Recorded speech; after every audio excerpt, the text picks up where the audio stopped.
കൊല്ലത്ത് പോലീസ് വാഹനം ജീപ്പ് ഉപയോഗിച്ച് ഇടിച്ചു തെറിപ്പിച്ച് രക്ഷപ്പെട്ട സംഭവത്തിൽ പ്രതിയെ തിരഞ്ഞു പോലീസ്. നിരവധി ക്രിമിനൽ കേസുകളിലെ പ്രതിയായ ദേവൻ എന്ന സജീവാണ് ക്ഷേത്രവളപ്പിൽ ഭീകരാന്തരീക്ഷം സൃഷ്ടിച്ചത്. ക്ഷേത്രത്തിൽ വളർത്തുനായയുമായി എത്തി അതിക്രമം കാട്ടിയത് അന്വേഷിക്കാനെത്തിയ പോലീസുകാരോടാണ് സജീവന്റെ പരാക്രമം. സംഭവത്തിൽ 3 പോലീസ് ഉദ്യോഗസ്ഥർക്കാണ് പരിക്കേറ്റത്.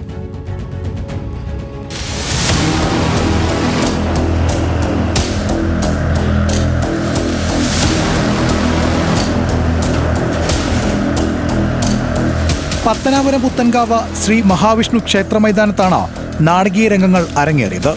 സപ്താഹയജ്ഞം നടന്നുവരികെ പാചകപ്പുരയിലേക്ക് അൽസേഷൻ നായയുമായി എത്തിയാണ് ദേവൻ എന്ന സജീവ ആദ്യം ഭീകരാന്തരീക്ഷം സൃഷ്ടിച്ചത്. ക്ഷേത്രം ഭാരവാഹികൾ പരാതിപ്പെട്ടതിനെ തുടർന്ന് സ്ഥലത്തെത്തിയ പത്തനാപുരം പോലീസ് ഇയാളെ പറഞ്ഞയച്ചു. തിരിച്ചെത്തിയ സജീവ ക്ഷേത്ര ഉപദേശക സമിതി പ്രസിഡന്റ് ശിവാനന്ദന് 2 വാഹനങ്ങളുടെ ചില്ല് അടിച്ചു തകർക്കുകയും പെട്രോൾ ഒഴിച്ച് കത്തിക്കാൻ ശ്രമിക്കുകയും ചെയ്തു. ഈ സമയം സ്ഥലത്തെത്തിയ പോലീസ് വാഹനം സജീവ ജീപ്പ് ഉപയോഗിച്ച് ഇടിച്ചു തെറിപ്പിക്കുകയായിരുന്നു.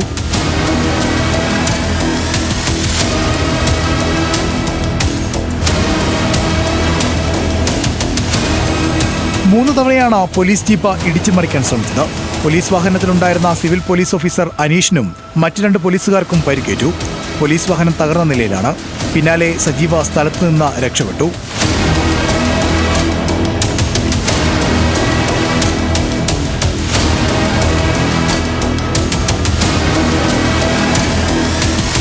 വർഷങ്ങൾക്ക് മുൻപ് ടിപ്പറിൽ അനധികൃതമായി മണ്ണ് കടത്തിയതിന് പിടികൂടാനെത്തിയ പോലീസ് ജീപ്പിന് മുകളിലേക്ക് മണ്ണ് തട്ടിയിട്ട് രക്ഷപ്പെട്ട കേസിലും പ്രതിയാണ് ഇയാൾ.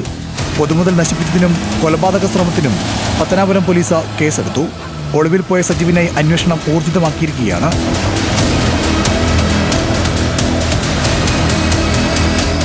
ന്യൂസ് മലയാളം, കൊല്ലം.